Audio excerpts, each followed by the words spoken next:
for tonight. I want to let you know that this speaker was here before, and his representation for the All Trinidad General Workers Trade Union 2 years ago and continuing is without fear or favor. Mr. Nirvan Maharaj is attorney at law. He is the President General of the All Trinidad General Workers Trade Union. He is a member of the National Insurance Appeals Tribunal. He is the second Vice President of the National Trade Union Center. He also served as the Board of Directors of the Agricultural Development Bank, head of the History Department of Hillsview College. He trained as a trainer by the Ministry of Community Development and Gender Affairs. I want to bring to you the man at the head, and he is a member of the National Solidarity Assembly. I bring on to you the leader at the front, Comrade Nirvan Maharaj, to address you.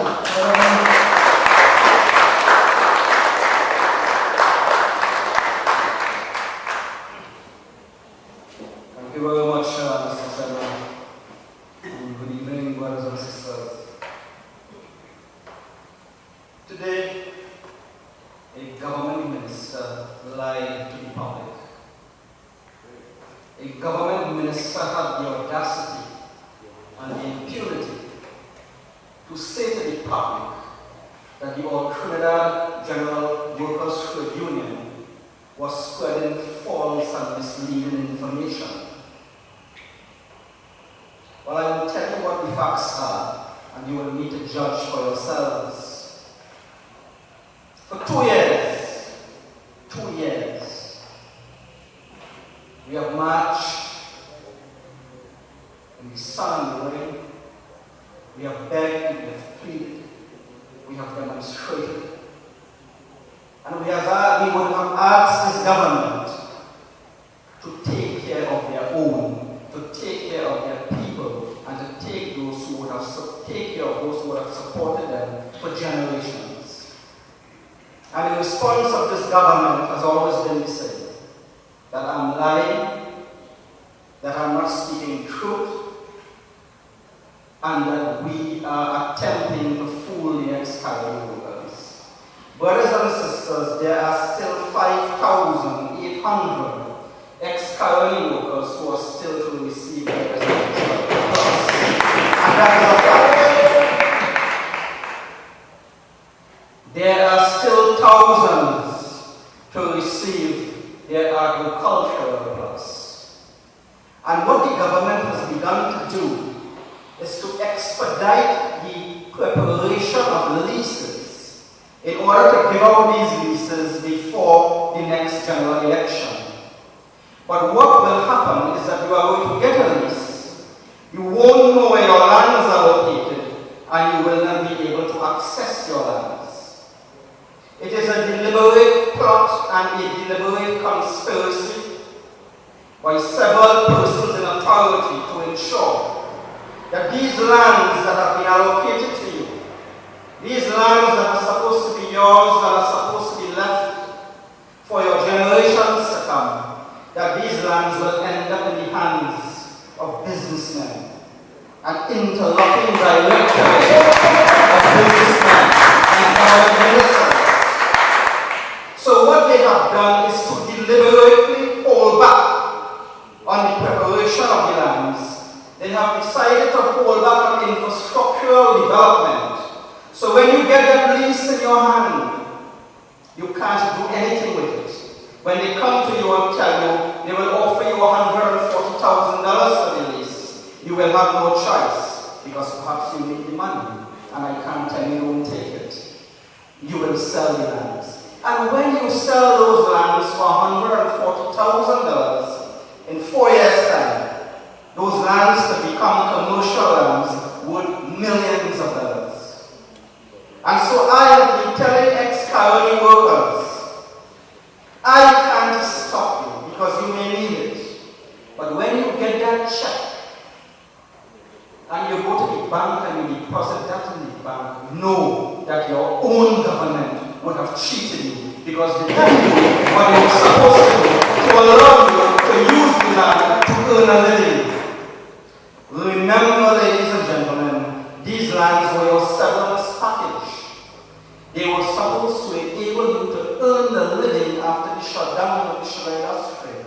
And for 11 years, brothers and sisters, you have been denied your constitutional right to enjoyment of property. You have been denied your rights to earning a living on those lands. And worse than that, for the last 5 years, you have been denied those rights by your own government, a government that you have. That, brothers and sisters, is a travesty of colossal proportions, and that is something you must never forgive.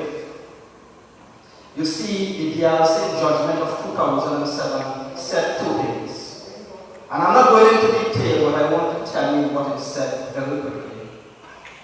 It said every single ex-colony worker is entitled to a 2-acre plot, agricultural, with all proper infrastructural development, crossings, drainage, access road, and every single plot must have its own pond. That is what the DRC judgment said. And the DRC judgment also said that every single ex-colony worker was entitled to a residential lot with all proper infrastructural development, including electricity, water, and sewage. My brothers and sisters, there are 5,800 of you still to get those residential lots 11 years after the shutdown of the sugar industry. And while you are waiting, HPC houses are going up willy-nilly with all approvals. While you are waiting, you have squatter regularization taking place. While you are waiting, you have the land for the landless program. And while you are waiting, you have blocks of lands being given out to the general public, while the ex-colony workers, which the DRC judgment said must be given first priority, are still waiting for their just due, not a gift or a handout, but your legal entitlement by law for over 12 years, well, 11 years. Something has gone dreadfully wrong with those whom we voted into office to take care of us. It must never be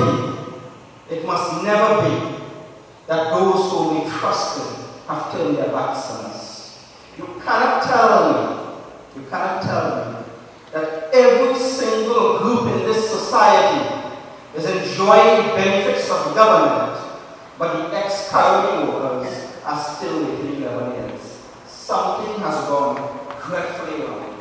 And I say this because when the Prime Minister made an announcement that 500 jobs will be created in each of the plannings in Port of Spain, and 2,000 jobs will be created in the energy sector, I wonder, when she made that announcement, how many ex-colony workers sitting here today will be working in the plannings in Port of Spain or working in the energy sector? Why is it that you are prepared to spend money on every segment of this population, but for the ex-colony worker, you will relegate them into a permanent underclass by only giving them seated annual jobs? That is the question you must ask yourselves. Where is the training for the ex-colony workers? And what has this government done for the past 11 years? PNM and the UNC. And worse than that, I had a meeting with several fishermen from Orange Valley and UNC Complex. And I was told that the government was insisting that it had to shut down the trawling industry. And you had because they own different types of boats and they were unsure as to what they should do with regard to coming to one general position in talking to the government. And I told them one thing. I said, you cannot speak to the government unless you are prepared to unite with one common goal when they talk about the shutdown of the industry. And I told them, I said, this is not about whether trawling is good or trawling is bad. This is not about whether there are advantages and disadvantages of trawling. This is about fishermen, like the ex-colony workers, getting just, fair, reasonable, and adequate compensation for their boats and for the incomes that they would have earned while doing their substantive job of fishing. So if you want to shut down the industry, it is an insulting, it is a travesty to you, it is a disgrace to you, it is obscene and vulgar that people from the Ministry of Food Production will come to the fishermen of Orange Valley and tell them we are shutting down the industry for the next 4 months and perhaps permanently, and we giving you a piece of caramel or you could want to see the annually. That is one of the greatest insults perpetrated on the people of Orange Valley and fishermen of Orange Valley. And worse than that, they are only talking about people who own boats. They are not talking about the downstream industries, the road vendors, the van vendors, and the employees of the fishermen who work on their boats.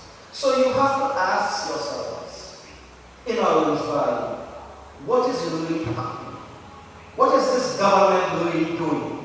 You have to ask yourselves, why are you being treated like this? Is it because, as Stephen said, no matter what they do to you, you will always hold them? No matter what they do to you, when they come to you and they say, come back home, you will run back home. My brothers and sisters, I'm saying to the fishermen of Orange Valley tonight, you have united and you have decided you want just, fair compensation if the industry has to be shut down for 4 months or permanently. I want to assure you tonight that the government has to provide you with income equal to that with which you were earning if they intend to shut down your industry. And I want to tell you tonight, when you came to me before, I told you to unite at the boardroom, in the boardroom at the NSA complex. Tonight I'm telling you, now that I have heard that you have united with one common goal, I am saying to you that your issues, as long as you want us to, will be taken up by the All Tribal General Workers. And we will represent our interests when it comes to dealing with the fishing industry and the government. We are fed up. We are frustrated.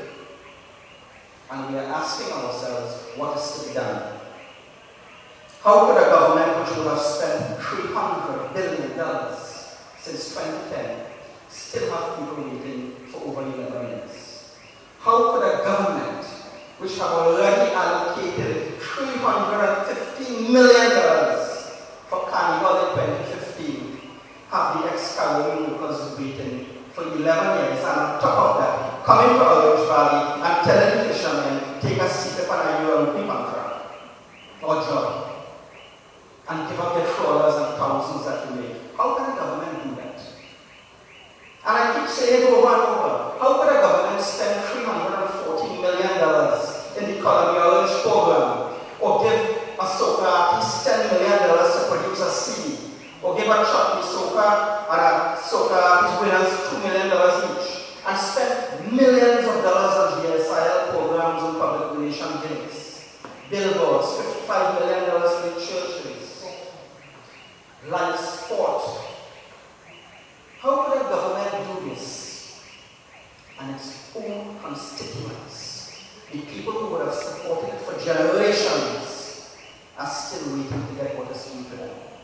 Not a gift or a handout to you, but your legal entitlement by law by the DLC judgment.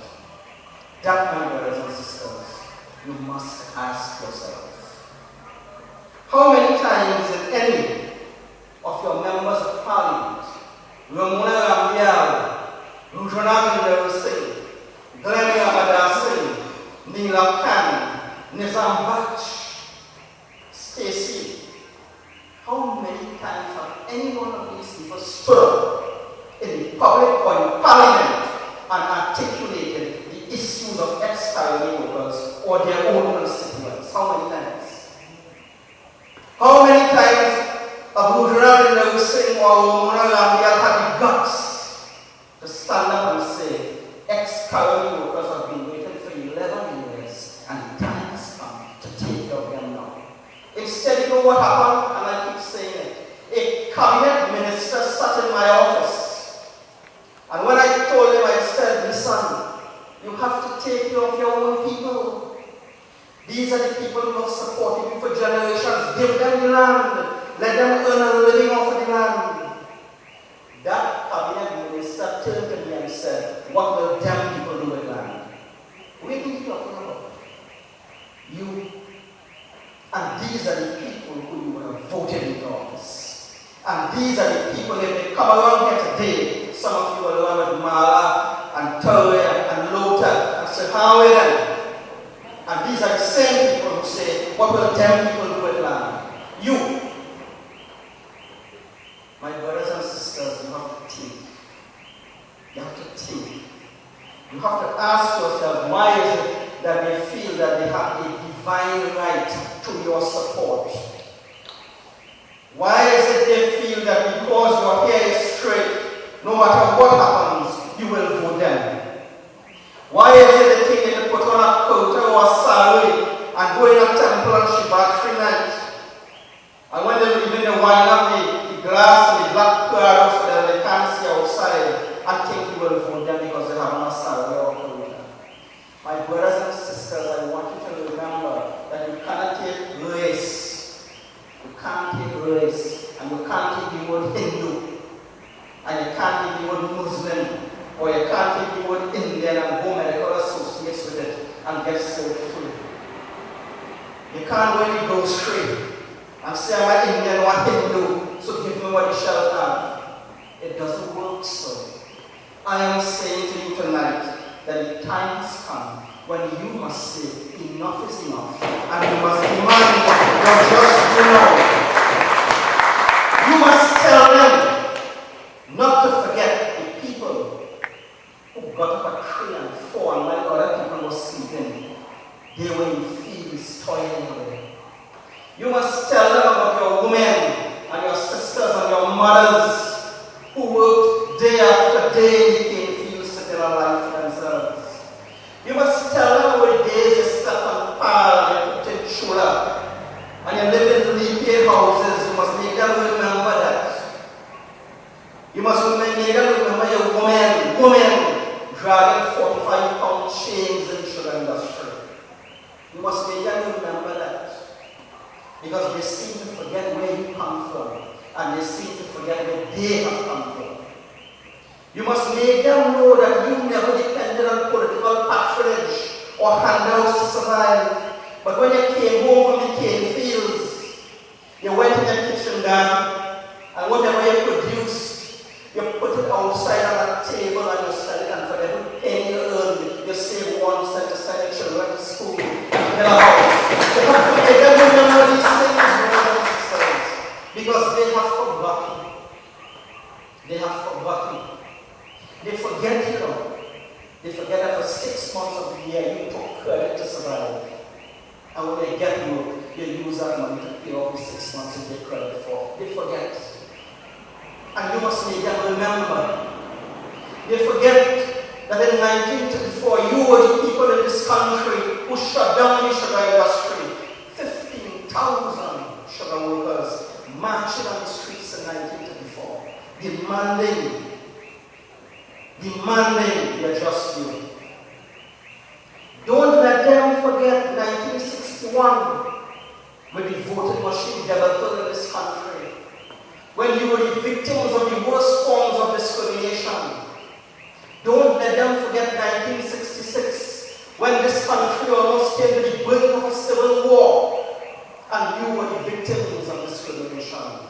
And you must never let them forget that in 1975, Bloody Tuesday, the March for Great Peace and Justice, sugar workers were in the forefront of the march, and it was sugar workers who were brutalized by the police in this country. Tear gas and back up and bullets. You were the shooter. You were the shooter. Every single one of you sitting here today, you're relative who went through that. And you are telling me 11 years after the shutdown of this industry, you are still waiting for what is due to you. My brothers and sisters, the time has come. The time has come for you to stand. Because if you don't, you will continue. They will continue to treat you with utter disdain and contempt, thinking that all they have to say is come back home and you will run back home. But the time has come for you to tell them, when they say come back home, you must ask them, come back home to what? To what? If you could tell me that your lives are better off today than 5 years ago, then I will say okay. But if you cannot tell me that your lives today are better off than 5 years ago, then something has gone dreadfully wrong with the government that we voted in office. I tell you what. And I always make this point because they keep asking me, I see Basant attack me today. And the last time I said, I had a press conference. I got information on Thursday that 2,500 ex-colony workers were going to be written to and told that the sites that they have been allocated and the lots that you were allocated were going to be taken away from you and you were going to be reallocated somewhere else because that land was going to be used for the landless. When I got that information, I called a press conference on the Saturday. And for 10 days after that press conference, I was blazed in the media. Vasant Bharat, Roshanat Singh, Jairam Simangal, and the Prime Minister's latest perform, Nirvan Maharaj. Because anytime I say something about the party, Nirvan Maharaj runs by the gate, yipping and yapping and barking as though somebody did him something. They attacked me for 10 days straight. But you know what? They pulled back every letter. They pulled back every letter. And they are right now planning on how to do it. Because a senior individual in the Ministry of Finance said, if they want the land straight, then they could damn well wait for as long as they want.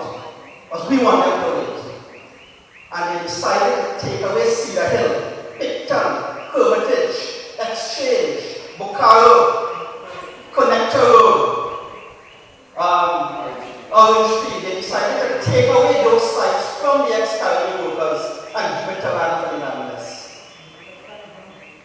And they said we were lying, when in truth and in fact, it was a fact. And I always ask myself, how is it that I have never attacked this government on any issue, except the current issue.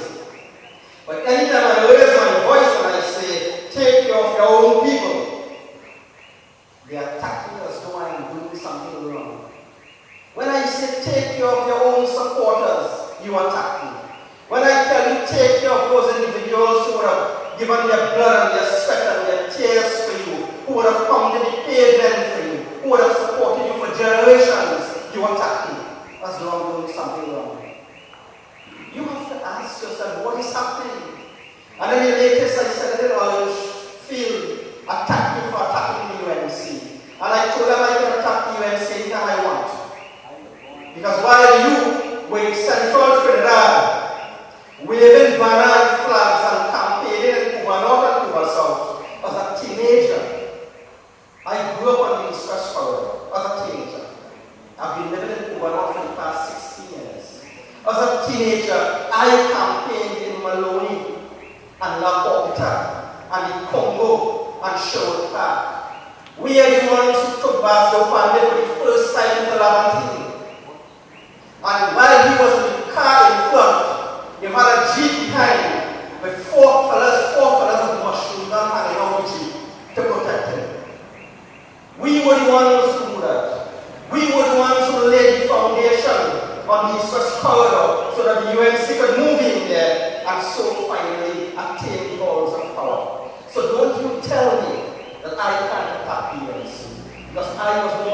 than them. Because when they campaigned in safe areas, I was campaigning in the most dangerous areas in this country for the UNC.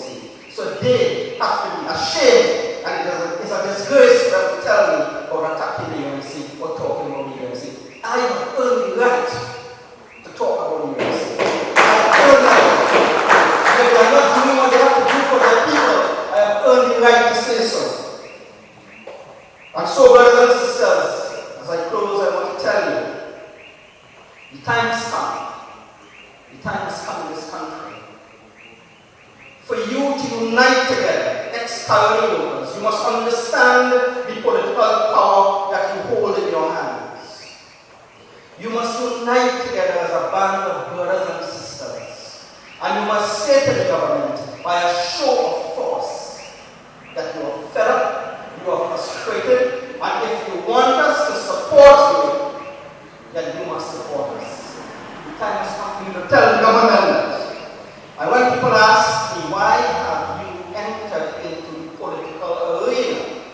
I tell them, I said as a matter of principle, if I've fought a battle for 2 years on behalf of the ex-colony workers, and there are 1,000 ex-colony workers living in Cuba North, and I throw my hat in the ring and I decide that Cuba North needs proper representation,